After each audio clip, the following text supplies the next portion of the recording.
Hoje nós vamos ver o assunto mais importante em estatística inferencial. É a base de toda a inferência estatística, o teorema central do limite. A ideia é ao mesmo tempo simples e surpreendente.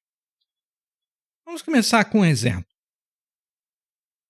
Eu quero construir uma população uniforme e retirar amostras desta população. A minha população uniforme vai ter como indivíduos números entre 0 e 1. Eu vou sortear com a função RUnif do R. De quantos indivíduos vai consistir a minha população? Eu vou ter 100 mil indivíduos. A minha população consiste de 100 mil indivíduos. Aqui, construir a população. Eu quero retirar amostras de tamanho 100. Vamos retirar, para começar, como exemplo, 3 amostras. Aqui a amostra A1 é uma amostra da nossa população uniforme de tamanho 100. Aqui os 100 indivíduos da amostra são números entre 0 e 1. A média dessa amostra é 0,5. Vamos repetir isso com uma segunda amostra, a 2. Mesmo comando, eu retiro outra amostra. Então, aqui os outros 100 números. A média 0,558. Deu uma média diferente da primeira amostra. Lembra que a primeira amostra tinha média 0,5. A segunda amostra deu média 0,56 aproximadamente. É a média dos números da amostra. A média da amostra. Por último, uma terceira amostra, A3. Mesmo comando, estão aqui os 100 números. Tiro a média, deu 0,51. Então, tenho 3 amostras, cada amostra com uma média. Eu tenho um conjunto de médias amostrais, 3 amostras. Aqui as nossas 3 médias, 0,5, 0,56, 0,51. Eu posso perguntar qual é a distribuição destas médias amostrais. Cada amostra me deu uma média. Essas médias variaram aleatoriamente, porque retirar uma amostra de uma população é um procedimento aleatório. Então, a média da amostra é ela mesma uma variável aleatória.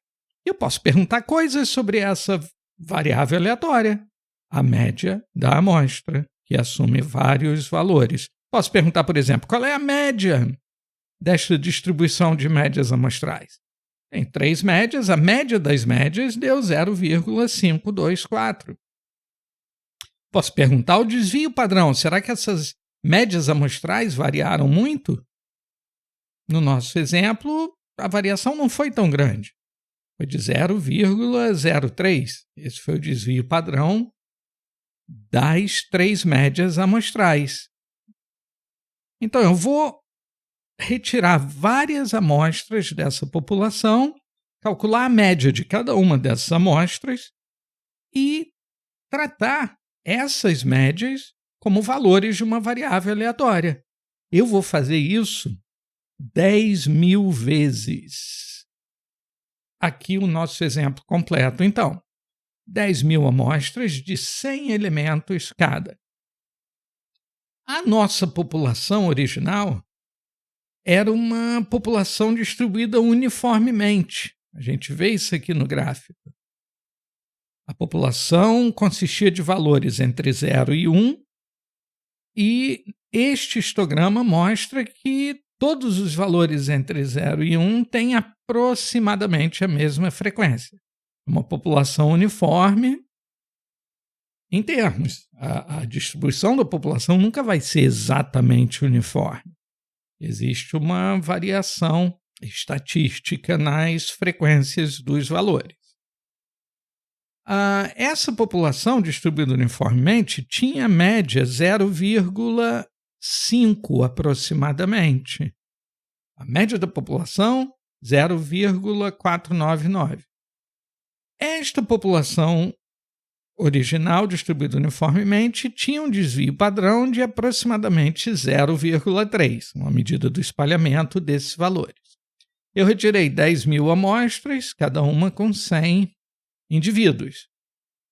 Calculei as médias de cada uma das amostras e fiz a distribuição das médias amostrais.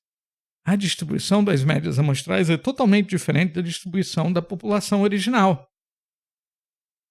Amostras que deram média 0,5 foram muito mais frequentes do que amostras que deram média 0,4, por exemplo. É esse fenômeno que o teorema central do limite captura e explica. Cada vez que eu tiro uma amostra da população, é muito mais provável que os elementos da amostra deem uma média próxima de 0,5, que é a média da população. A probabilidade de eu retirar muitos elementos de valor baixo na amostra, e com isso gerar uma amostra com uma média muito baixa, é pequena. Vamos quantificar as características dessa distribuição das médias amostrais. Em primeiro lugar, parece que a distribuição das médias amostrais é normal, e de fato é. Qual é a média das médias amostrais? Nós já vimos que é aproximadamente 0,5, no nosso caso 0,499, que é exatamente igual ao valor da média da população. Qual é o desvio padrão das médias amostrais? 0,029. No histograma nós vemos que as médias amostrais não variaram tanto. As médias amostrais estão concentradas em torno de 0,5. Na população original, o desvio padrão era grande. Os elementos estavam bem espalhados entre 0 e 1. Na distribuição das médias amostrais, os elementos, os valores das médias amostrais estão mais espremidos em torno do 0,5. O desvio padrão é menor. Enquanto o desvio padrão da população era 0,29 aproximadamente, o desvio padrão das médias amostrais é 10 vezes menor. E isso não é uma coincidência. Aqui as observações que eu acabei de fazer, a distribuição das médias amostrais parece normal, a média da distribuição das médias amostrais é próxima da média populacional, é o 0,5, e o desvio padrão é 10 vezes menor.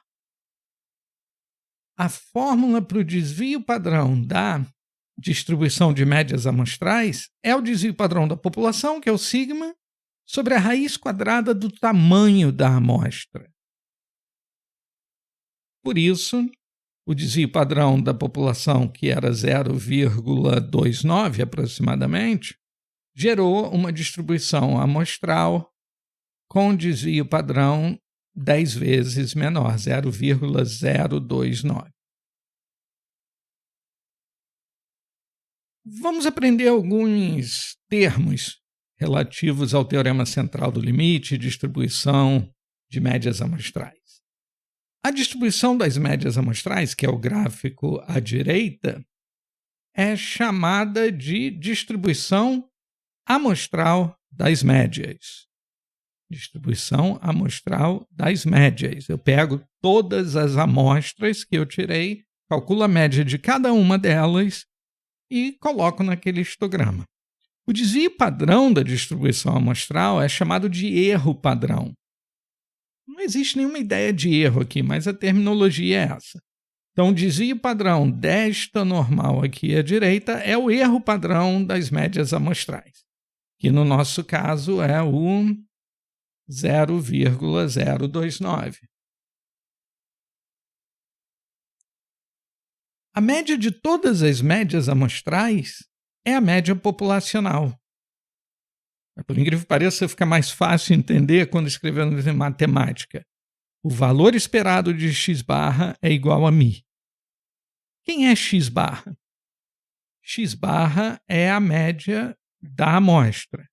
Mas quando eu coloco x em maiúsculo, x barra é uma variável aleatória. Ela tem vários valores. X barra tem um valor para cada amostra, para cada uma daquelas 10.000 amostras. Então, x barra tem esta distribuição. A média desta distribuição, ou seja, o valor esperado desta distribuição, lembrando que valor esperado e média querem dizer a mesma coisa. O valor esperado desta distribuição é 0,5, que é igual à média da população. Nós usamos x barra, a média da amostra, para tentar estimar a média da população. Então, quando você tira uma amostra de uma população e calcula a média dessa amostra, no final das contas, o seu objetivo é fazer uma estimativa da média da população. X barra, então, é um estimador. E como o valor esperado de x barra é a média da população, significa que x barra é um bom estimador. Ele é um estimador não tendencioso da média populacional μ. Ele acerta em cheio. Se eu fosse tirar todas as amostras possíveis desta população de 100 mil indivíduos, todas as amostras possíveis, que são muitas, calculasse a média de cada uma delas e tirasse a média dessas médias, o resultado seria exatamente a média da população. É isso que o teorema central do limite fala. Vamos para um segundo exemplo. Vamos para uma distribuição exponencial. A ideia é a mesma. Uma população de 100 mil indivíduos, eu vou retirar 10 mil amostras de 100 indivíduos cada. A nossa população agora tem uma distribuição exponencial, com lambda igual a 2. Você lembra lá do vídeo sobre variáveis aleatórias contínuas e distribuição exponencial. Olha o gráfico aqui. A população é essa, a distribuição é exponencial. Os valores estão mais próximos do zero, a quantidade de valores mais próximos do zero é maior. A média desta distribuição é 1 sobre lambda, que é 1 sobre 2, 0,5. O desvio padrão é aproximadamente 0,5 também. Isso é a norma na distribuição exponencial. Nós fazemos a mesma brincadeira. Pegamos 10 mil amostras de 100 indivíduos cada e calculamos a média das médias amostrais. Deu 0,5, bem próximo da média da população. E o desvio padrão das médias amostrais deu 0,05, que nada mais é do que o 0,5 dividido pela raiz quadrada do 100. E a distribuição das médias amostrais ficou normal, aproximadamente normal novamente. E você vê aqui a média é 0,5. Com a distribuição exponencial, a brincadeira deu o mesmo resultado. Outra distribuição, vamos fazer uma distribuição bem louca, uma mistura de distribuições, na verdade. É uma população que é uma mistura de uma binomial com uma Poisson. Aqui o comando em R que gera a população. Fazemos a mesma brincadeira de novo, para você ver como eu tentei extrapolar aqui nesse exemplo. A população é uma população com uma distribuição bimodal, tem duas modas, dois picos aqui. Uma parte é a Poisson, a outra é a binomial. É uma população com uma distribuição bem bagunçada. Eu retiro 10 mil amostras de 100 elementos cada uma, calculo a média de cada amostra e ploto essas médias neste histograma. De novo, aparece uma distribuição aproximadamente normal, com média, a média aqui está 9 alguma coisa. Vamos ver qual era a média da população original. A média da população original era 8,99, aproximadamente 9. A média da distribuição amostral, 9. O desvio padrão da população original, 6,67. O desvio padrão, 10 vezes da distribuição das médias amostrais, 10 vezes menor. Esse 10 vezes menor é porque nós vimos lá em cima que você pega o desvio padrão da população, o sigma, e divide pela raiz quadrada do tamanho da amostra. E isso vai me dar o desvio padrão da distribuição amostral das médias. Incrível isso, incrível. Embora a população tenha uma distribuição discreta, a distribuição das médias amostrais é contínua. Porque aqui quando você tira a média, você consegue valores não inteiros. E se a população já for normal? Mesma brincadeira, só que dessa vez a nossa população é uma população normal padrão. Quando você diz que a normal é padrão, significa simplesmente que a média é 0 e o desvio padrão é 1. Eu gero a população normal e aqui está a população original, a média é 0. Retiro 10.000 amostras, tamanho da amostra 100, calculo as médias, o resultado é uma normal também. A média também é 0, mas preste atenção no desvio padrão. A população tinha valores aqui próximos de 3, menos 3, mais 3. O desvio padrão dela era relativamente grande. A distribuição amostral das médias tem um desvio padrão 10 vezes menor. Ela vai até 0,3 e pouco, menos 0,3 e pouco, como era de se esperar. A gente divide o desvio padrão da população original pela raiz quadrada do tamanho da amostra, chega no desvio padrão da distribuição amostral das médias. Este é o teorema central do limite. Esse fenômeno espantoso é o teorema central do limite. O que ele significa? Bem, em primeiro lugar, ele significa que a distribuição normal é mágica. Essa ideia de que a normal aparece em diversos momentos, quando você menos espera, é surpreendente. A distribuição normal é tão mágica que ela deveria ter um nome diferente.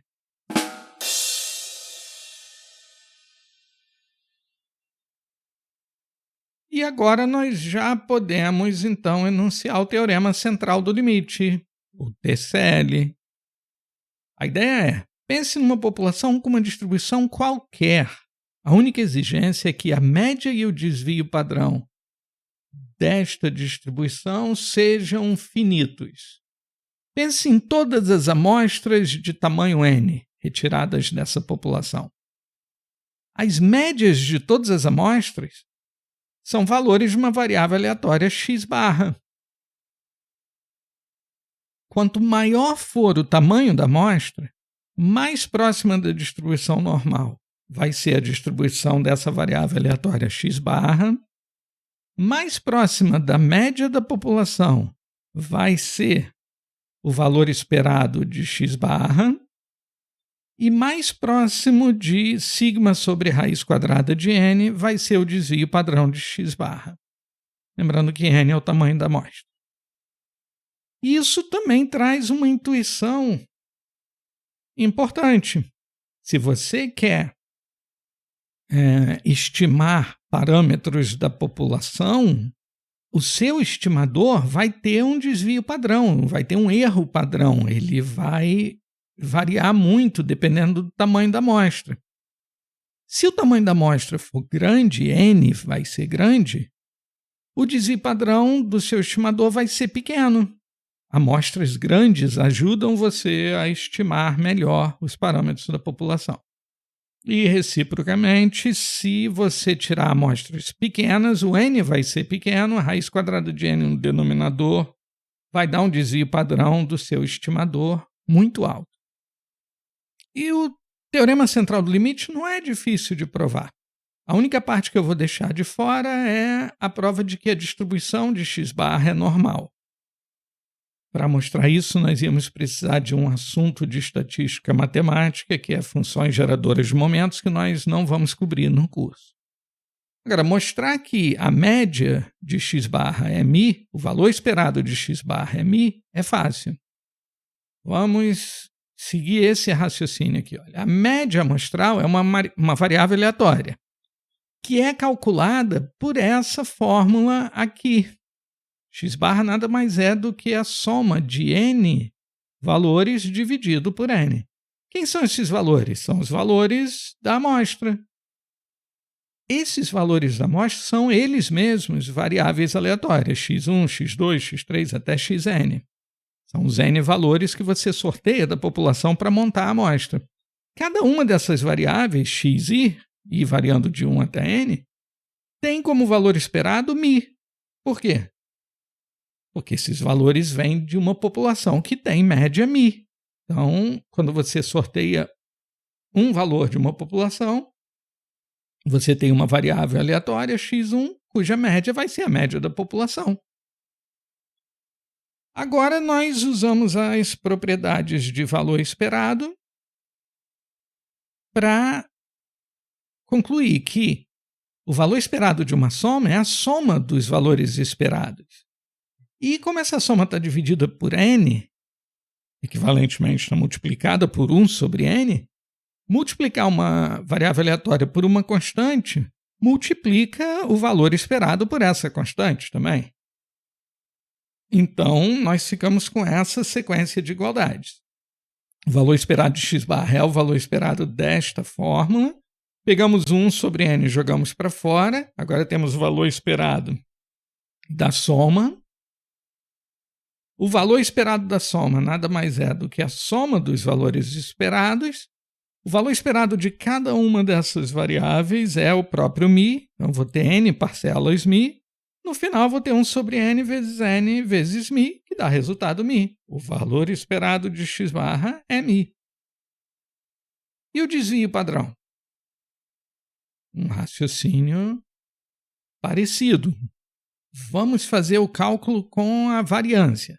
O desvio padrão nada mais é do que a raiz quadrada da variância. De novo, aquela ideia.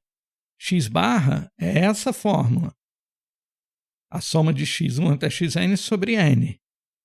A variância de uma soma é a soma das variâncias, desde que as variáveis aleatórias da soma sejam independentes. E elas são independentes.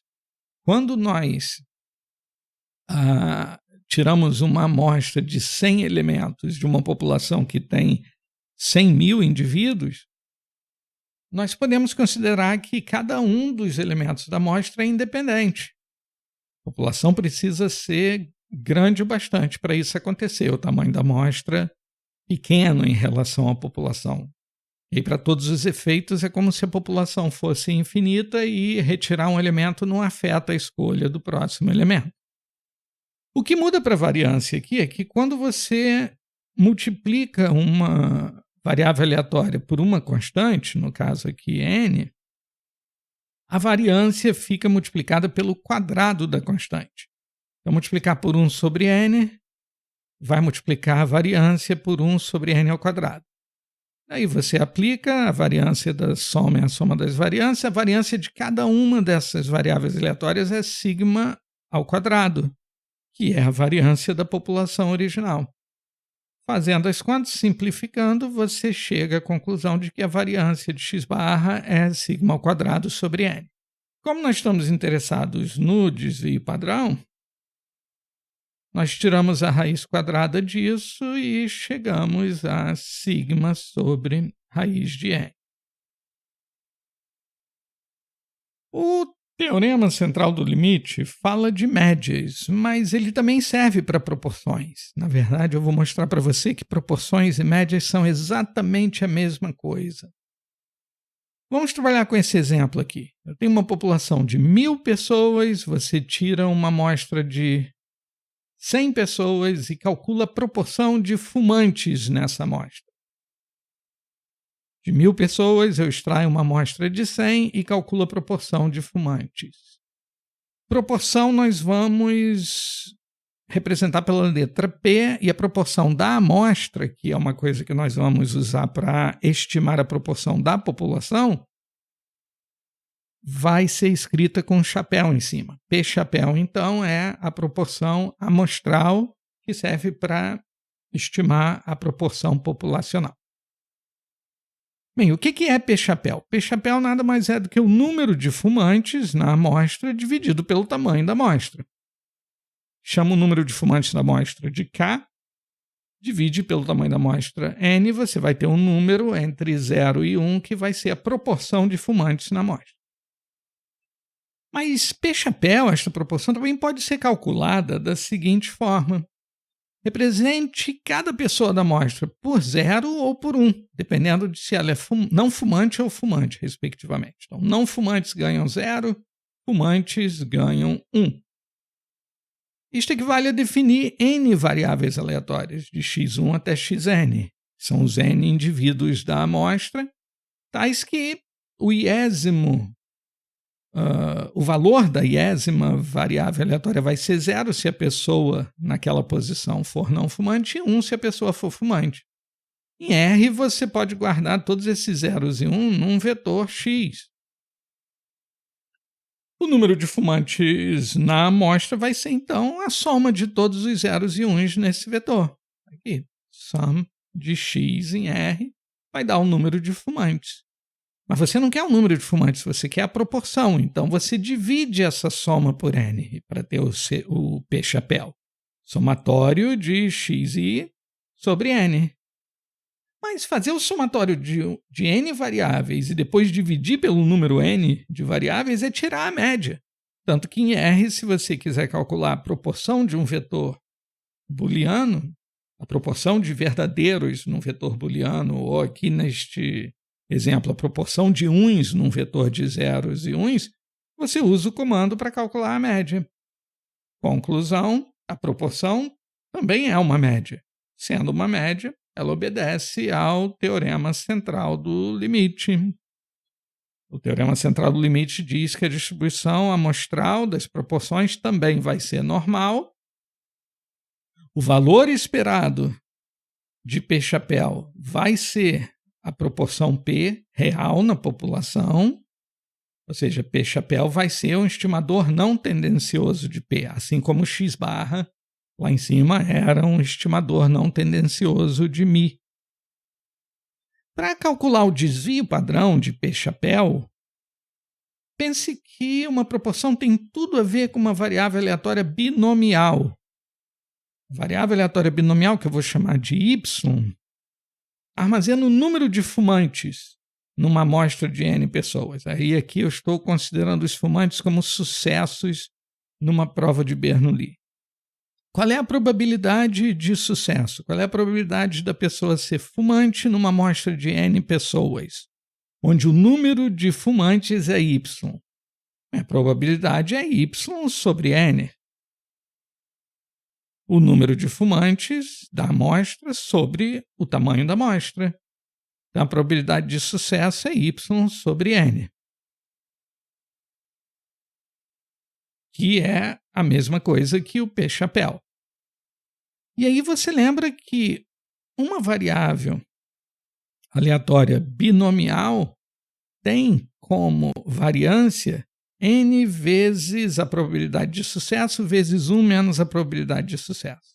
A probabilidade de sucesso aqui é P-chapéu. Então, o desvio padrão é a raiz quadrada disso.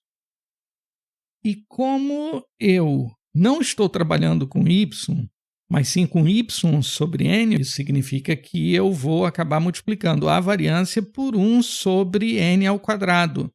Fazendo as contas, eu vou ter o desvio padrão como a raiz quadrada disso tudo, sendo raiz quadrada de P-chapéu vezes 1 menos P-chapéu sobre n. Tudo isso dentro da raiz quadrada. Vamos fazer uma simulação aqui. Eu tenho os 1.000 elementos da população, vou retirar 100 elementos por amostra, eu vou retirar 10.000 amostras. A proporção na população, digamos, é de 0,3. 30% das pessoas na população que são fumantes. Eu crio a minha população de zeros e uns, zeros são os não fumantes e uns são os fumantes. Eu passo para sample aqui um vetor de probabilidades para que a proporção de fumantes seja 0,3 aproximadamente.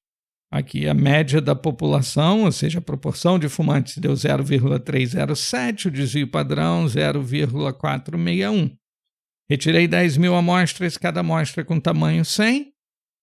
as médias amostrais tiveram valor esperado idêntico à média da população. Vamos ver os gráficos. A nossa população só tem zeros e uns. A distribuição é uma distribuição discreta, seguindo a distribuição binomial. Na verdade, eu tenho aproximadamente 700 não fumantes, são os zeros, aproximadamente 300 fumantes. Quando eu retiro as minhas 10.000 amostras, a distribuição das médias amostrais fica aproximadamente normal, com média aproximadamente 0,3, que era a mesma média populacional. Agora, o desvio padrão mudou. O desvio padrão da população era 0,5 aproximadamente. Para as médias amostrais, o desvio padrão ficou 0,043. Como que a gente chegou nesse número aqui? Usando esta fórmula aqui, onde P chapéu é a proporção amostral. E isso sempre dá certo? Em algumas condições tem que ser verificadas para poder usar o teorema central do limite na prática. Tudo depende do tamanho da amostra, do tamanho da população, do tipo de amostra. Vamos ver essas condições aqui. São 4 condições. Primeiro, o tamanho da amostra, N, deve ser grande o bastante. Na prática, N maior ou igual a 30 é razoável. Então, amostras pequenas demais não vão funcionar. Quando a população original tem a distribuição normal, você pode relaxar um pouco este requisito, essa exigência de que N seja maior ou igual a 30. Se a população original for distribuída normalmente, N maior ou igual a 10 já dá resultados razoáveis. Nzinho é o tamanho da amostra, lembra disso. Uma questão muito importante: os indivíduos da amostra devem ser independentes entre si. Por quê? Porque todos aqueles cálculos de valor esperado e de desvio padrão foram feitos supondo a independência entre as variáveis aleatórias, x1, x2, x3 até xn. Na teoria, a população deveria ser infinita e as amostras aleatórias. Então, é preciso verificar se os indivíduos são independentes entre si. Isso depende de como a amostra foi coletada. E o tamanho da amostra também pode dizer um pouco em relação a isso. Na prática, basta a população ser grande o bastante em relação ao tamanho da amostra. Vamos usar essa orientação. N não deve ultrapassar 10% do tamanho da população. Ou seja, o tamanho da sua amostra não deve ser mais do que 1/10 da população. Se for muito maior do que isso, os indivíduos da amostra não vão ser mais independentes entre si. Por quê? Imagine que você tem uma população com bolas brancas e bolas pretas, e você vai tirar uma amostra que seja metade do tamanho da população. Se a sua amostra tiver muitas bolas brancas, se os primeiros indivíduos da sua amostra forem muitas bolas brancas, os indivíduos que você vai retirar depois já não são independentes. A probabilidade deles serem bolas pretas vai ser maior. Então, por isso, a amostra não deve ser nem muito pequena e nem muito grande. E a amostra tem que ser aleatória. Quanto mais randomizada for a amostra, melhor. A ideia é que a amostra seja representativa da população. E nós vimos isso num vídeo lá no início do curso. Se a amostra não for aleatória, os indivíduos não vão ser independentes. No caso de proporções, ainda tem mais uma condição. Uma amostra com uma quantidade potencial muito grande ou muito pequena de sucessos, vai acabar gerando uma distribuição amostral não normal. No nosso exemplo dos fumantes, se 99% da população fosse de fumantes, as coisas não iam dar tão certo. A distribuição das médias amostrais não seria normal. Na prática, nós vamos verificar o seguinte: a amostra deve ter potencialmente pelo menos 10 sucessos e pelo menos 10 fracassos. No nosso exemplo dos fumantes, como a proporção era de 30% de fumantes e a amostra era de 100 indivíduos, nós tínhamos potencialmente 30 fumantes e 70 não fumantes. Esta condição seria satisfeita. Para encerrar, vamos ver 2 exemplos concretos. O primeiro deles é sobre pessoas canhotas. Imagine que 13% da população sejam de pessoas canhotas. Isso já me dá uma proporção populacional. Esse é o P, o Pzinho. Eu tenho a proporção populacional. Então, alguém me disse, eu li num estudo que existem 13% de canhotos na população. Numa sala de aula, eu tenho 200 carteiras.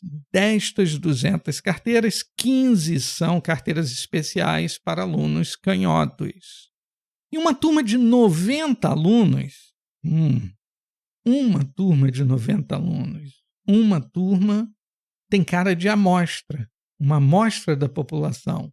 Eu escolho 90 alunos da população e eu quero saber qual é a probabilidade de que as 15 carteiras especiais não sejam suficientes para os alunos canhotos. Qual é a pergunta? Qual é a probabilidade de que em 90 alunos o número de canhotos seja maior do que 15? Mas eu não quero trabalhar com número de canhotos, nós vamos trabalhar com proporção. Já que nós temos a proporção da população, o que nós queremos saber é se nesta turma, nesta amostra de 90 alunos, será que a proporção de canhotos é maior do que 15 sobre 90? Aqui a resposta desenvolvida. Em uma amostra com 90 alunos, qual é a probabilidade de haver mais de 15 alunos canhotos? Como eu disse, nós vamos traduzir para a proporção. Qual é a probabilidade de P-chapéu, que é a proporção amostral, ser maior do que 15 sobre 90, que dá esse valor aqui, 0,167.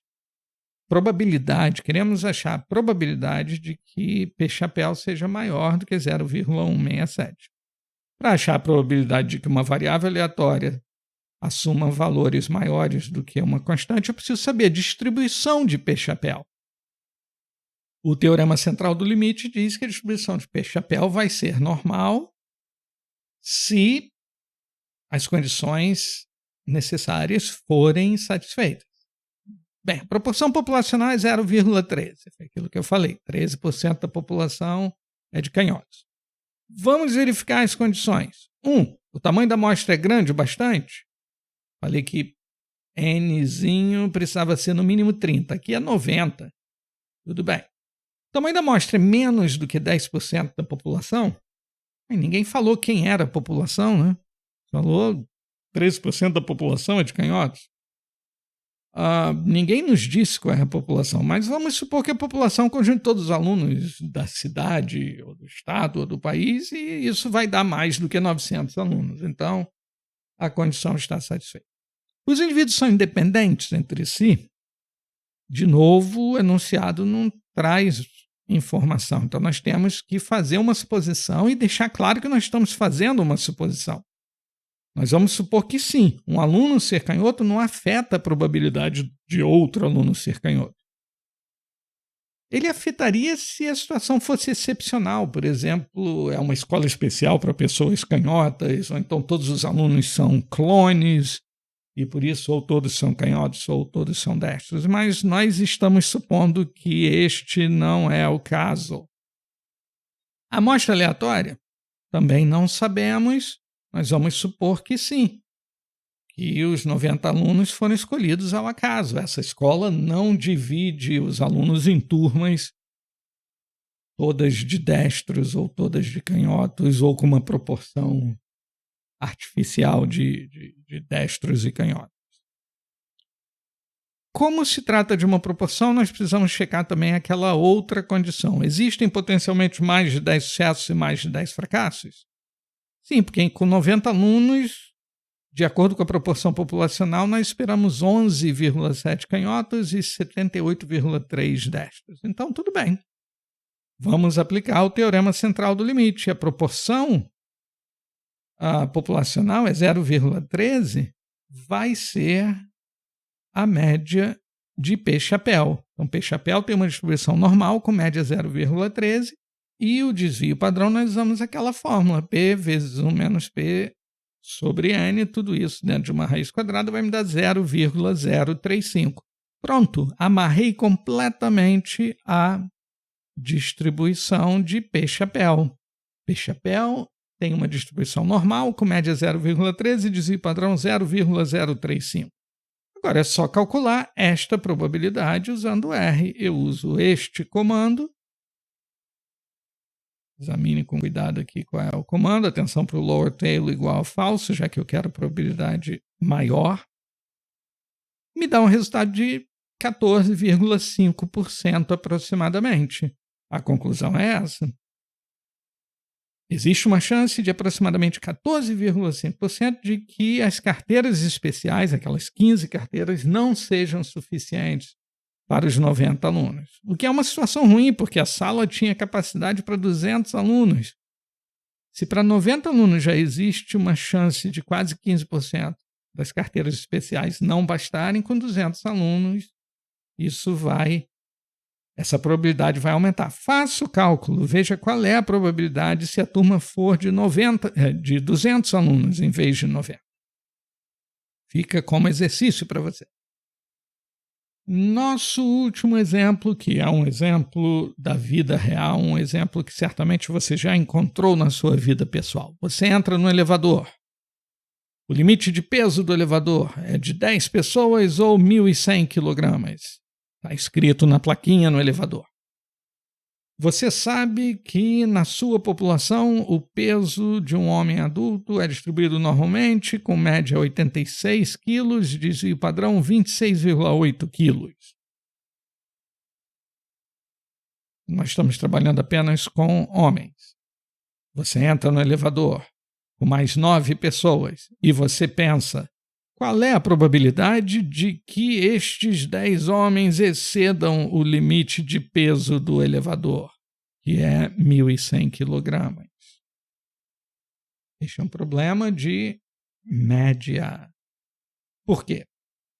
Porque para os 10 homens excederem o limite de peso, o total dos pesos deve ultrapassar 1.100, que equivale a dizer que o peso médio deve ultrapassar 1.100 dividido por 10, que é 110. Peso médio tem que ser maior do que 110.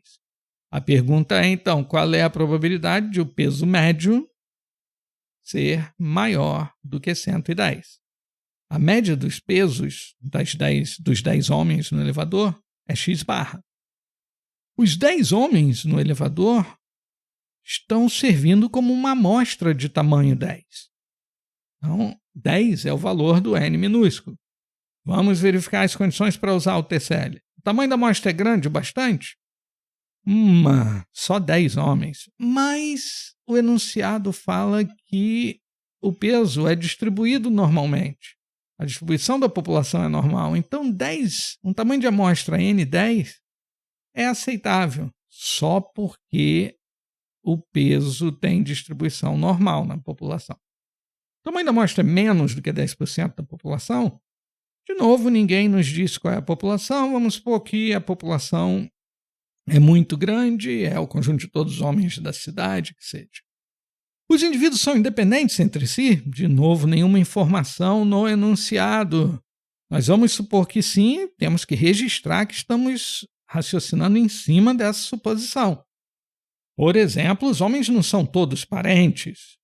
Não são todos clones, também não são todos faquires magrinhos, também não são todos lutadores de sumô. São uma amostra representativa da população e independentes entre si. pessoas desconhecidas. Amostra aleatória? Vamos supor que sim. São homens escolhidos ao acaso. O elevador não está numa clínica de emagrecimento. O conjunto de homens é escolhido ao acaso na população geral. Parece brincadeira, mas você tem que registrar estas suposições, porque são elas que preservam o seu raciocínio. O seu raciocínio, seus cálculos vão ser válidos se estas suposições forem atendidas. Bem, podemos então agora calcular a probabilidade que nós queremos, que é essa aqui, x barra maior ou igual a 110.